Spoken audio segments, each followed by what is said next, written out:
Les policiers ont d'abord non pas fait un simple contrôle de masque, mais ils se sont aperçus que cet individu qui était dans la rue avait une énorme sacoche avec une odeur de stupéfiant très très forte. Donc c'est pour ça que cet individu s'est réfugié chez lui très très vite. Et ensuite, ils ont essayé de le maîtriser. Lui-même a frappé les policiers. Un des policiers est blessé.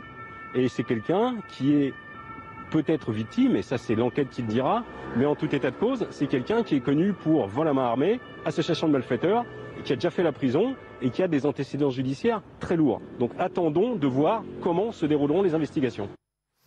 Alors ça, c'est pénible. Vous voyez, ce qu'il vient de dire, c'est très pénible, franchement. Et Dieu sait que je suis vraiment, moi j'aime la police, je la respecte et c'est normal de la respecter. Mais là, ce qu'il vient de dire, c'est minable. Parce que moi, j'ai rencontré ce monsieur grâce à vous, puisqu'il est venu ici dans l'émission, Michel, extrêmement honnête, extrêmement sympathique, extrêmement gentil, extrêmement doux. Et peut-être il a quelques antécédents, mais d'abord, c'est fini. Et il l'a dit. Et il l'a dit, le mec est un mec super honnête. Et moi, vraiment, je crois en lui. Et là, je ne crois pas à ce monsieur flic. Et je suis désolé, il y a des bâtards partout. Et il y avait 3 bâtards, les 3 flics. Eh ben, ils vont payer, ils sont révoqués, c'est bien fait pour leur gueule. Mais ça, il ne faut pas jeter l'opprobre sur toute la profession, parce que 95% des flics sont formidables. C'est ce qu'a dit Michel. C'est ce qu'a dit l'ancien patron du RAID le vendredi. Bien sûr, Bruno Pomar.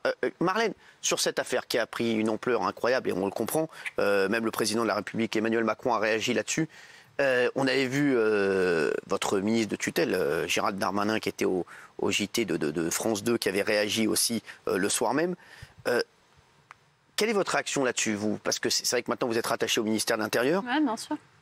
Moi, j'étais très choquée par les faits. Et je crois qu'il n'y a rien qui excuse qu'on se mette à plusieurs pour tabasser un homme, quelle que soit la raison ou l'historique d'ailleurs. Et moi, je voudrais dire surtout que j'ai regardé le passage de Michel, pardon de l'appeler par son prénom. Mais tout le monde l'appelle Michel. Aujourd'hui, c'est Michel Zecler, l'affaire Michel. Je ne vais pas donner l'impression de lui manquer de respect, mais voilà, ce monsieur qui était là. Et moi, j'ai trouvé que ce monsieur, il était très sage dans ses paroles, parce qu'il a vécu une agression traumatisante. On imagine qu'elle doit être traumatisante, eu égard aux blessures dont il souffre. Et il a dit justement, je ne veux pas jeter l'opprobre sur toute la police, je veux que ces personnes rendent compte et je veux justice, mais je ne veux pas appeler à la violence en mon nom, je demande aux gens de ne pas commettre de violence.